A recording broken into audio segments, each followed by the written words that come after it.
Okay जनाब, आज की क्लास के अंदर हम ऑप्टिकल स्टोरेज के ऊपर बात करेंगे। ऑप्टिकल स्टोरेज के पास पेपर। ठीक है। तो ऑप्टिकल स्टोरेज के पास पेपर को अगर हम देखें तो यहाँ हमारे पास पेज नंबर 169 है। तो 169 के ऊपर हमारे पास एक सवाल है। सवाल देख लो कि give one example of each type of storage. जो आपके पास स्टोरेज की टाइप्स हैं उसकी आप एग्जाम्पल्स दो। तो यहाँ ऑलरेडी हमारे पास मैग्नेटिक के बारे में पता है कि मैग्नेटिक कौन सी होती है। मैग्नेटिक हमारे पास ये है, हार्ड डिस्क है। ठीक है। हार्ड डिस्क के बाद मैग्नेटिक टेप भी हो सकती है और फ्लॉपी भी हो सकती है। ठीक है। फिर सॉलिड स्टेट है। सॉलिड स्टेट के अंदर एसएसडी, यूएसबी और एसडी कार्ड आता है। ऑप्टिकल पे हम बात कर रहे हैं पास पेपर के लिए, तो ऑप्टिकल जो होती है वो सीडी है, डीवीडी है और ब्लू रे है। ये वो स्टोरेज हैं जो ऑप्टिकल की कैटेगरी में आती हैं, सीडी, डीवीडी और ब्लू रे। उसके बाद नेक्स्ट देखते हैं हमारे पास क्या है। फिर एक ये क्वेश्चन है, दैट इज पेज नंबर 212। इसमें भी हमसे पूछा था कि यहाँ पर हमने टाइप्स ऑफ सेकेंडरी स्टोरेज बतानी है। तो data is stored using pits and lands. तो पिट्स एंड लैंड्स का जिक्र जहाँ पे आएगा तो वो ऑप्टिकल हो जाएगी। और इसी तरह data is stored using a laser. तो लाइट की जहाँ पर जिक्र हो रहा है तो वहाँ पे भी हमारे पास ऑप्टिकल आ जाएगा। तो ये दो आंसर्स हमारे पास यहाँ पे ऑप्टिकल आ जाएंगे। ये हमने पहले भी किया हुआ था। तो ऑप्टिकल का जो समझाया है मैंने आपको, इसी वजह से फिर यहाँ पर आपको समझ में आ जाएगा कि ऑप्टिकल की हमें क्यों ज़रूरत पड़ रही है यहाँ पे लिखने की। आगे देख लेते हैं। तो कहता है circle three examples of optical storage. तो एक सीडी होती है, एक डीवीडी होती है और एक ब्लूरे होती है। ये वाला पार्ट भी हमने कर लिया था। ठीक है। यहाँ आ जाते हैं, ये सवाल हमने नहीं किया। ये एक सवाल कर लेते हैं, that is on page number 286। Page number 286 पे आ जाओ। और वहाँ पर हमसे ये जो पूछ रहा है, ये पूछ रहा है describe the three differences between S S D and optical. अब मैं यहाँ चाहूँगा कि आप इसका मुझे जवाब दो। पेज नंबर 286 है। मई जून 2024। मई जून 2024, क्वेश्चन नंबर 9 का बी। यहाँ पर आपने बताना है three differences between optical storage and solid storage. तो I am waiting for the response from you guys. क्या क्या आप लोगों के जवाब हैं, बताना शुरू करो एक एक करके।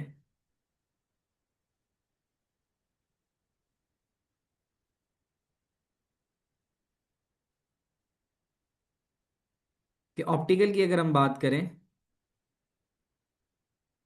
Optical uses pits and lands. ठीक है। अ, जैसे अगर हम बात करें मूविंग पार्ट्स किसके होते हैं। हाँ, ये वाला पॉइंट वैलिड है अम्मार जमील का, डाटा रेट वाला, है ना। तो एक तो तुम्हें देखो ये बात समझ में आती है कि सॉलिड स्टेट के मूविंग पार्ट नहीं होते, ऑप्टिकल के होते हैं, क्योंकि उसमें मोटर लगी हुई होती है जो उसको रोटेट कराती है। तो हम यहाँ लिख सकते हैं कि सॉलिड, पहला पॉइंट है लिखो, SOLID, solid state. Solid state has no moving parts. Solid state के मूविंग पार्ट्स नहीं होते। While optical, while optical has moving parts.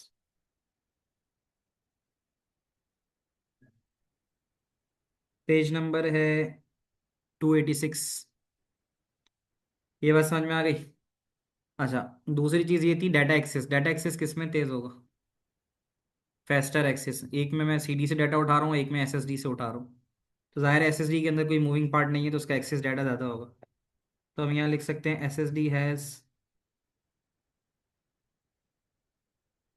Faster data access. ठीक है। While while optical has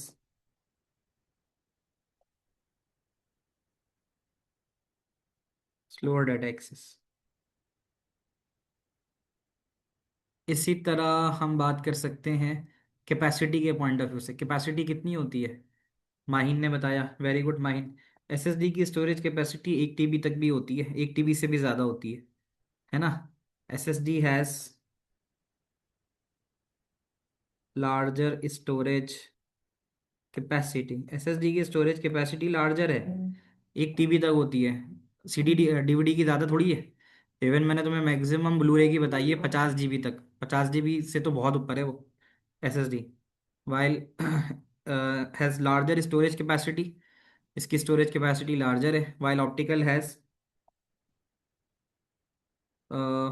while optical has, हाँ लिख सकते हो, कोई मसला नहीं है स्टोरेज कैपेसिटी का के बारे में लिखने का। वेल ऑप्टिकल हैज़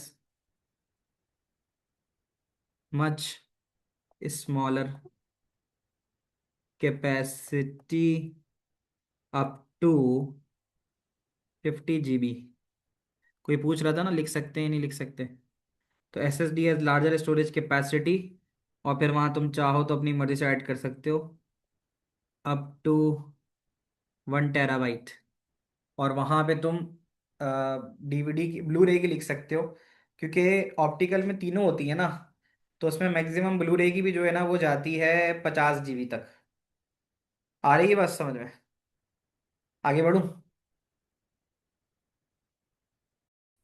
यहाँ एक सवाल और आ रहा है, I think we had discuss it earlier as well, page number 305 पे, कि ऑप्टिकल में पिट्स एंड लेंस होते हैं जो सरफेस पे मौजूद होते हैं, और फिर इसी तरह रेड और ब्लू लेज़र भी इस्तेमाल होती है डाटा को रीड राइट करने के लिए। तो ये दो पॉइंट्स और थे जो हमारे पास ऑप्टिकल ड्राइव के पास पेपर में मौजूद थे।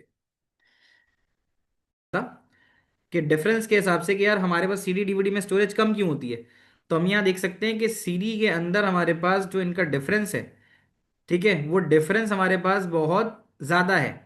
ब्लूरे के अंदर वो पिट्स एंड लैंड का डिफरेंस थोड़ा कम हुआ है, तो वो अपने फिजिकल स्ट्रक्चर की वजह से इतना ही स्टोरेज कैपेसिटी हमें ऑफर कर सकती हैं। ऑन दी अदर साइड अगर मैं तुम्हें यहाँ पे जो दिखा रहा था एसएसडी पे, तो एसएसडी तो होता है वो चिप्स का इस्तेमाल करता है। तो चिप्स के इस्तेमाल करने की वजह से क्या होता है, चिप्स का इस्तेमाल करने की वजह से उसकी स्टोरेज कैपेसिटी जो है, यहाँ जो नज़र आ रही थी ये, तो ये स्टोरेज कैपेसिटी इसकी फिर इंक्रीज कर जाती है। क्या ये बात समझ में आती है? जी सर, थैंक यू। ठीक है, आगे चलते हैं। ये ऑप्टिकल वाला पार्ट खत्म हो गया, सारी स्टोरेज वाली सारी चीज़ें खत्म हो गई हैं। तो हमारा स्टोरेज वाला पार्ट यहाँ पे खत्म हो जाता है सारा। अब हम चलते हैं क्लाउड स्टोरेज की तरफ। तो क्लाउड स्टोरेज एक नया टॉपिक है, उसको स्टार्ट करते हैं। ये कंटिन्यूएशन में ही है, ये चीज कंटिन्यूएशन में ही है। क्रैश क्लास नहीं है, बेसिकली क्रैश बैच के लिए एडिशनल क्लास होती है ना, वो तो फिर 2 क्लासेस तुम्हारी होती है, तो फिर वो 3 हो गई। फिर हम बीच में एक क्लास कोई और भी एक्स्ट्रा रख लेते हैं, उसके अंदर हम देख लेते हैं, ठीक है। तो अभी के लिए ये है कि अब हम सिलेबस चेक पे आते हैं। अब हम पढ़ेंगे ज़रा, यानी एग्जैक्टली हम सीक्वेंस में ही चल रहे हैं कि हमारे पास सीडी आई, डीवीडी आई, ब्लूरे आई, ये सब आ गई। अब इन सब के बाद जो हमारे पास आई, वो आई हमारे पास क्लाउड स्टोरेज। अब ये क्लाउड स्टोरेज क्या होती है तुम्हारे पास? क्लाउड स्टोरेज क्या होती है? इसमें इसने वर्चुअल मेमोरी की बात की है, पहले क्लाउड समझा देता हूँ मैं, ठीक है। What is mean by cloud storage? Cloud storage क्या है? सीधी सीधी बात है कि जिसमें तुम्हें डिवाइसेस की ज़रूरत ना हो, ऐसा है। क्लाउड स्टोरेज का मतलब, अच्छा तुम ब्रांड नेम नहीं लिख सकते, तो हम वैसे तुम्हें समझाने के लिए तुम्हें बता देता हूँ कि भाई हमारे पास क्लाउड स्टोरेज में गूगल एक क्लाउड स्टोरेज है। वर्चुअल में अभी नहीं करा रहा, वर्चुअल अभी हो नहीं पाएगा इस टाइम में, ठीक है। वर्चुअल मैं नेक्स्ट क्लास में कराऊंगा। तो क्लाउड स्टोरेज की अगर हम बात करें, तो क्लाउड स्टोरेज आज के लिए इसको मेंशन कर देते हैं। इसमें ज़्यादा कुछ नहीं है, इसमें क्लाउड स्टोरेज के फ़ायदे और नुकसान ही हैं, जल्दी जल्दी हो जाएंगे। क्लाउड स्टोरेज क्या है कि तुम अपना डाटा किसी फिजिकल स्टोरेज में नहीं रख रहे, बल्कि तुम क्या करते हो, उसको ओवर द इंटरनेट डाल देते हो। तो यही कह रहा है कि cloud storage can be access remotely in comparison to storing data locally. अब पहले ऐसा होता था कि आप लोग कुछ अगर आपको स्कूल में कुछ प्रेजेंट करना होता था, तो आप अपनी यूएसबी में लेके जाते थे। आपने कोई प्रेजेंटेशन बनाई, तो आप उसको यूएसबी में लेके जाओगे, सीडी में लेके जाओगे, पुराने ज़माने की बात कर रहा हूँ मैं। तो अब वो यूएसबी आप स्कूल के सिस्टम में लगाओगे, स्कूल के सिस्टम में लगाओगे, तो वहाँ वायरस भी आ सकते हैं। योर सिस्टम में be affected by the virus, क्योंकि स्कूल के सिस्टम्स में या पब्लिक सिस्टम्स के अंदर चांसेस ज़्यादा होते हैं वायरस के स्प्रेड होने के। कोई एक बच्चा भी अगर वायरस अफेक्टेड यूएसबी लेके आ गया तो वो आपके सिस्टम्स को ख़राब कर सकती है। ठीक है। अच्छा, ये बात हो गई। अच्छा, नोट्स में तुम लोग देख लेना। नोट्स में ना डीवीडी सीडी के सारे कंपैरिजन्स मैंने लिखे हुए हैं। ठीक है, तुम लोग पढ़ लेना उसको। समझ रहे हो बात? ये कोई बहुत मेजर चीज़ तो नहीं है, लेकिन चलो मैं काम करता हूँ, इसको भी जो है ना स्किप करते हैं। किसको? क्लाउड वाले पार्ट को। पहले हम इसको देख लेते हैं जो नोट्स से हमारे पास ऑप्टिकल की चीज़ें हैं ना, ताकि हम उसको पढ़ लें। पहले मैं फिर क्लाउड को छोड़ के भी ज़रा यहाँ आ जाता हूँ, ठीक है। क्लाउड को छोड़ के मैं वापस ऑप्टिकल पे आ रहा हूँ, ताकि नोट्स से इसकी जो चीज़ें लिखी हुई हैं वो तुम्हें पहले पूरी बता दूँ, फिर क्लाउड की तरफ आऊँ। तो ऑप्टिकल एक नॉन वॉलेटाइल है जो कि ना ख़त्म होने वाली है। ऑप्टिकल जो इस्तेमाल करती है वो लेज़र का इस्तेमाल करती है पिट्स एंड लेंस के ज़रिए डाटा को स्टोर करने की। ऑप्टिकल स्टोरेज में ब्लूरे आती है। ऑप्टिकल स्टोरेज की कैपेसिटी ज़्यादा होती है। सीडी की लोएस्ट कैपेसिटी है। ठीक है। सीडी आर का मतलब होता है कि डाटा सिर्फ और सिर्फ रीड किया जा सकता है, वापस राइट नहीं कर से। सीडी आर डब्ल्यू का मतलब है कि डाटा रीड भी किया जा सकता है और राइट भी किया जा सकता है। डीवीडी आर डब्ल्यू का मतलब ये है कि डीवीडी का डाटा रीड भी किया जा सकता है और राइट भी किया जा सकता है। एक वर्किंग है कि all optical devices work by shining laser at the disc. ये कैसे काम करती हैं कि लेजर को शाइन करती हैं डिस्क पे, और फिर रिफ्लेक्शन की वजह से एक arm moves the laser across the surface of the disc. Surface of the disc के ऊपर लेजर मूव करवा रहा होता है। ठीक है। नहीं, ये मैंने भी तुम्हें अभी अलीना दोबारा बता रहा हूँ कि ये कुछ चीज़ें रह गई थी सीडी डीवीडी की फ्रॉम द नोट्स, तो मैंने कहा पहले इसको कवर अप करा दूँ। ठीक है। सीडी रीड के अंदर laser burns the data permanently to the disc. CD के अंदर डाटा परमानेंटली डिस्क के ऊपर जो है वो डाटा को बर्न कर देता है। बर्न का मतलब ये होता है डाटा को स्टोर करा देता है। The laser is also use to read the data from the pits and and, और फिर उसी लेजर के जरिए डाटा को रीड भी किया जा सकता है। When the laser light hits the point where the pit changes into land or vice versa, the light scatters and is not reflected। ये वाली बात हमने कर दी थी। ठीक है। इसके जितने भी क्वेश्चंस हैं इब्राहिम जो पास पेपर में आते हो मैंने करा दिया आपको। ठीक है। तो आप अगर क्लास में मौजूद रहे हो और उसके पास पेपर के क्वेश्चंस आपने देखे तो आप आसानी उसको कर सकते हो। तो सेंसर के जरिए जो रीडिंग है सीडी से आने वाली उसको इंटरप्रेट करके बाइनरी में तब्दील किया जा सकता है। सीडी और डीवीडी की सिमिलैरिटीज का सवाल मैंने देखा है पास पेपर में। तो पहली सिमिलैरिटी ये है कि दोनों में ही रेड लेजर इस्तेमाल होता है डाटा को रीड राइट करने के लिए, दोनों में। अच्छा, उसके अलावा दूसरी सिमिलैरिटी ये है कि सीडी और डीवीडी दोनों ही thin layer of metal alloy इस्तेमाल करती हैं। ये इसका सेकंड है। और दोनों में स्पाइरल ट्रैक होता है। ये इनकी सिमिलैरिटी है। इसका मैंने सवाल देखा है, ये आपको याद होनी चाहिए सिमिलैरिटी। रेड लेजर का इस्तेमाल, थिन लेयर का इस्तेमाल और सिंगल स्पाइरल ट्रैक का इस्तेमाल। ऑन दी अदर साइड जो उनका डिफरेंस है वो ये है कि सीडी की स्टोरेज कैपेसिटी 700 MB, इसकी स्टोरेज कैपेसिटी 4.7। सीडी की जो लेजर लाइट जो सीडी की वेवलेंथ है, वेवलेंथ वो है 780, और डीवीडी की वेवलेंथ जो है वो 650 है। एक सवाल है स्पाइरल ट्रैक क्या होता है। आपने देखा होगा कि हमारे पास हार्ड डिस्क के अंदर जो ट्रैक था वो कंसेंट्रिक था। वो वाला ट्रैक जिसके अंदर आपके पास सर्कल्स आ रहे हैं बहुत सारे, वो कॉन्सेंट्रिक ट्रैक कहलाता है। ठीक है। ऑन दी अदर साइड इसके अपोजिट अगर मैं एक ट्रैक बनाऊं और वो ये हो, नजर आ रहा है? इसमें फर्क समझ में आ रहा है तुम लोगों को? तो ये सब बातें हमारी हो गई। तो हाँ, जो हम बात कर रहे थे यहीं पर आए थे हम, कि ये वाला जो आपको ट्रैक नज़र आ रहा है ये कंसेंट्रिक है। कंसेंट्रिक में ना सर्कल एक दूसरे से अलग अलग है, इस वाले का अगले वाले से ताल्लुक नहीं है, अलग है। लाइक सर्कल एक, फिर ये दो, फिर ये तीन। स्पाइरल ट्रैक जो होता है ना वो ये होता है। ये फिजिकल स्ट्रक्चर की बात है कि सीडी और डीवीडी का जो ट्रैक है ना वो स्पाइरल होता है, कंटिन्यूएशन में होता है, यानी यूं शुरू हुआ तो ये स्पाइरल है। जैसे आपने मॉस्किटो रिपेलेंट कॉइल्स देखे होंगे, तो ये उस तरह से होता है। यहाँ तक बात समझ में आ रही है? फिर ब्लू रे का देख लेते हैं फ्रॉम द नोट्स। ब्लू रे के अंदर क्या फ़ायदा होता है? ब्लू रे भी लेज़र का इस्तेमाल करती है, लेकिन वो जो इस्तेमाल करती है वो है ब्लू। तो वेवलेंथ ऑफ ब्लू जो होती है वो बहुत शॉर्टर होती है। तो शॉर्टर होने की वजह से, जैसे मैं मिसाल दूँ कि ब्लू रे की वेवलेंथ जैसे ये है, तो इसकी वेव्स बहुत करीब करीब है, ऑन दी अदर साइड अगर हम बात करें CD की, तो उसकी वेवलेंथ ज़्यादा है।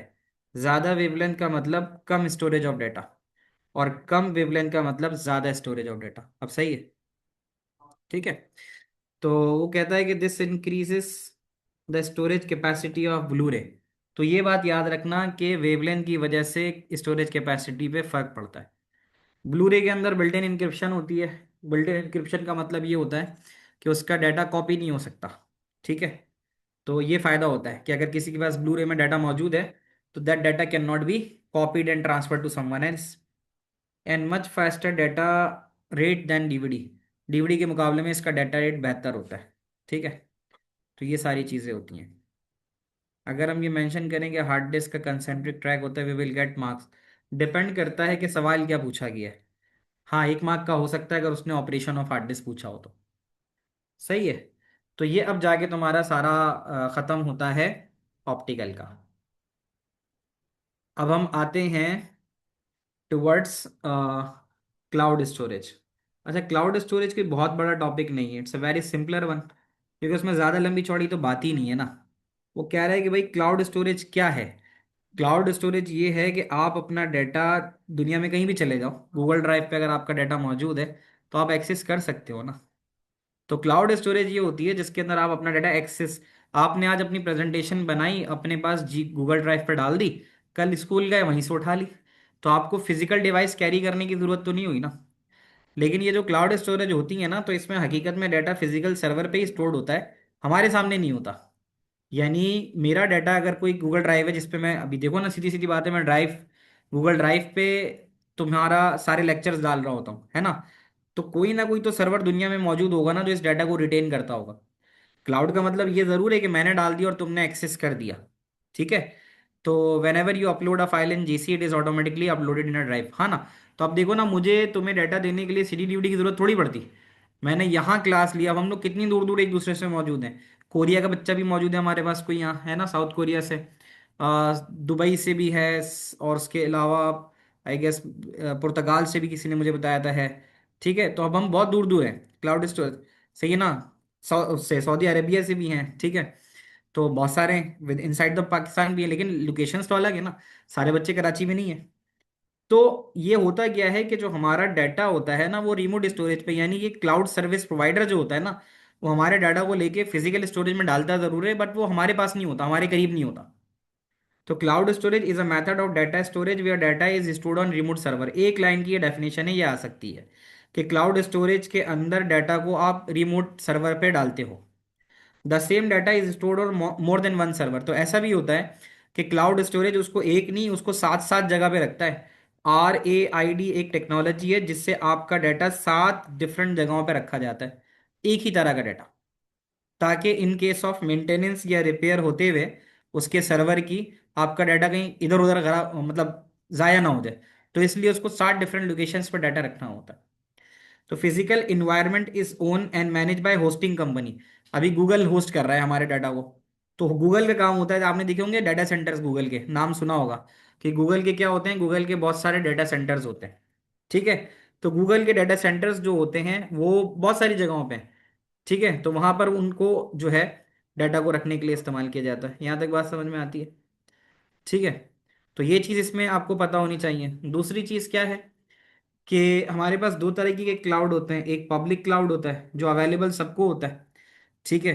पब्लिक क्लाउड का मतलब जो आपको कुछ सर्टेन GB की स्टोरेज अवेलेबल कर देता है। प्राइवेट क्लाउड की अगर हम बात करें, अच्छा इसमें एक और बात समझना, गूगल पब्लिक क्लाउड भी देता है और प्राइवेट भी देता है। तुम्हारे स्कूल्स की तुम्हें ईमेल्स मिली हुई हैं? आप लोगों के स्कूल्स की आपको ईमेल मिलती होंगी, जैसे ABC@, और स्कूल्स का नाम होता है, जैसे सिटी स्कूल के लिए यहाँ पे CSN के नाम से दी जाती है, जो सिटी स्कूल के अगर कोई बच्चे हों। अगर बी के नाम के स्कूल के बच्चे तो उनको .BSS के नाम से दी जाती है। तो कंपनी नेम लगा हुआ होता है, आपने ये बात नोटिस की है? अब आप लोग भी अपने अपने स्कूल में होगे तो पाकिस्तान इंटरनेशनल स्कूल ऐसे कुछ करके आता है, PISIES करके। ठीक है ना। ऐसी कुछ आता होगा ना। तो अब आपकी अगर आईडी है, कुछ भी है, किसी की है आईडी, बताओ अपनी आईडी एग्जाम्पल के तौर पे। तो पब्लिक क्लाउड वो स्टोरेज होता है जिसमें आपका डाटा पब्लिकली अवेलेबल होता है, एक ऐसा एनवायरनमेंट होता है जहाँ पे customer client and cloud storage provider are different companies. But private cloud वाला स्टोरेज होता है जहाँ पे एक डेडिकेटेड एनवायरनमेंट होता है। ठीक है ना। यानी आपके स्कूल ने आपको अगर कोई ईमेल वगैरह दिया हुआ है तो इसका मतलब है वो स्टोरेज स्पेस उसने खरीदी हुई है। और फिर हाइब्रिड क्लाउड एक ऐसा होता है जो पब्लिक और प्राइवेट दोनों रखता है। It's a combination of the two environments. Some data resides in private cloud. ठीक है, अब मैं छोटी सी मिसाल दूं, मेरे पास गूगल ड्राइव है, क्या मैंने अपनी पूरी ड्राइव का एक्सेस आपको दिया हुआ है? जो मेरे पास गूगल ड्राइव है मैंने आपको सिर्फ उसका फोल्डर का एक्सेस दिया हुआ है। अगर आप यहाँ देख सको, मैं आपको दिखाऊं यहाँ पे कि ये मेरी गूगल ड्राइव है, बट मैंने आपको सबका एक्सेस नहीं दिया है। मेरी गूगल ड्राइव में ASO A2 सब नज़र आ रहे हैं तुम लोग को, बताना। तो ये मेरी गूगल ड्राइव है, sometime I make it use for public, ठीक है। लेकिन इसके अंदर मैंने आपको बहुत लिमिटेड एक्सेस दिया हुआ है। एएस वालों को एएस का दिया हुआ है, ओ वालों को ओ का दिया हुआ है, A2 वालों को ए का दिया हुआ है, A2 का दिया हुआ है। तो इसका क्या मतलब है, मैंने उसको प्राइवेटली आप लोगों के साथ शेयर किया हुआ है, तो इसलिए वो प्राइवेट क्लाउड बन जाता है। आपको जो इसमें याद रखना है बस उसकी डेफिनेशन है, और इसके एटलीस्ट तीन तीन बेनिफिट्स और ड्रॉबैक्स याद करने हैं। ये बड़ा आसान है। जैसे बेनिफिट क्या होता है कि